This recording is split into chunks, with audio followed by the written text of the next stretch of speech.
তারা কাঁদে, কিন্তু আপনজনকে চোখের পানি দেখায় না, চোখের পানি লুকিয়ে কাঁদে।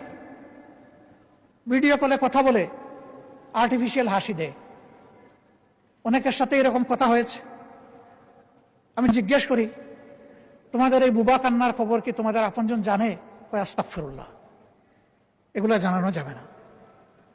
আমরা কষ্টে আছি, ওদেরকে কষ্টে ফেলতে চাই না। ওরা বুঝুক যে আমরা ভালো আছি, তাহলে আমাদের কষ্ট আমরা কিছুটা ভুলে থাকতে পারবো। এখানেও কাঁদবো, ওখানেও কাঁদবে, এ তো হয় না। এরা কত মহৎ, নিজের কান্না বুকে চেপে আপনজনকে ভালো রাখে, দেশকে ভালো রাখে। এই লোকগুলোকে আমরা কি আসলে আপনজন হিসেবে নিতে পেরেছি? আমি দেখি না, কষ্ট লাগে। আমরা কি একটু তাদেরকে আপনজনের চাদর দিয়ে জড়াই ধরতে পারি না? মাননীয় স্পিকার, কেউ মরার জন্য বিদেশে যায় না। আমাদের এই ভাই এবং বোনেরা যায়, 2টা পয়সা রুজি করে পরিবারকে দিবে, দেশকে সাপোর্ট করবে, তারপরে দেশে চলে আসবে। কিন্তু আল্লাহ তাআলা কার মৌতের ফয়সালা কোথায় করে রেখেছেন আমরা কেউ জানি না। তারা যখন কেউ মারা যায়, তখন তাদের লাশটা নিয়ে টানাটানি হয়। আপনজনরা চায় শেষবারের মতো অন্তত মুখটা দেখি। এ লাশ আসবে কিভাবে? সে তো রক্ত পানি করা, ঘাম জড়ানো, যা রুজি করেছিল সবটাই পাঠিয়ে দিয়েছে।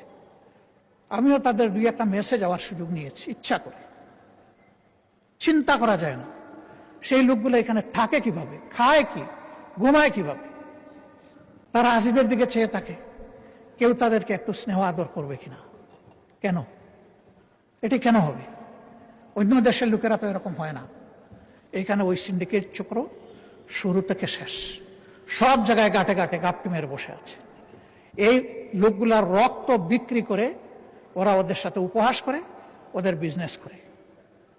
এই সব জায়গা অবশ্যই চিহ্নিত করতে হবে এবং এদেরকে আইনের আওতায় এনে 10 জনকেও যদি শাস্তি দেওয়া হয়, আমি বিশ্বাস করি ওদের সবগুলার গায়ের লোম খাড়া হয়ে যাবে। আমার বিনয়ী অনুরোধ, এই ভাই বোনগুলোকে যেন আমরা টাকার মেশিন হিসাবে না দেখি। আমরা যেন আমাদের প্রাণ হিসাবে, কলিজা হিসাবে দেখি। অনেকে বলেছেন, আমি পার্টিকুলারলি জিজ্ঞেস করেছি তাদেরকে, তোমাদের সমস্যাগুলো কোথায়? তারা বলেছে, আমরা তো আগে করেছি কনভেনশনাল পাসপোর্ট, এরপরে করেছি আমরা এমআরপি, এখন ই পাসপোর্ট করতে গেলে এমআরপি এবং আমাদের এনআইডি, এই 2টা হুবহু মিল থাকতে হবে। আমাদের অফিস ল্যাপসেসের কারণে, ওই আকার একার নামের একটু অধিক সেদিক, বয়সের একটু সামান্য তারতম্যের কারণে এখন আর ই পাসপোর্ট হচ্ছে না। ফলে আমরা কিন্তু অনেকে এখানে ইলিগেল হয়ে গেছি অলরেডি, আর কেউ কেউ হওয়ার উপক্রম। এই সংখ্যা 100 নয়, হাজার হাজার। এই প্রবলেমটা কিভাবে সর্ট আউট করে সলভ করা যায়?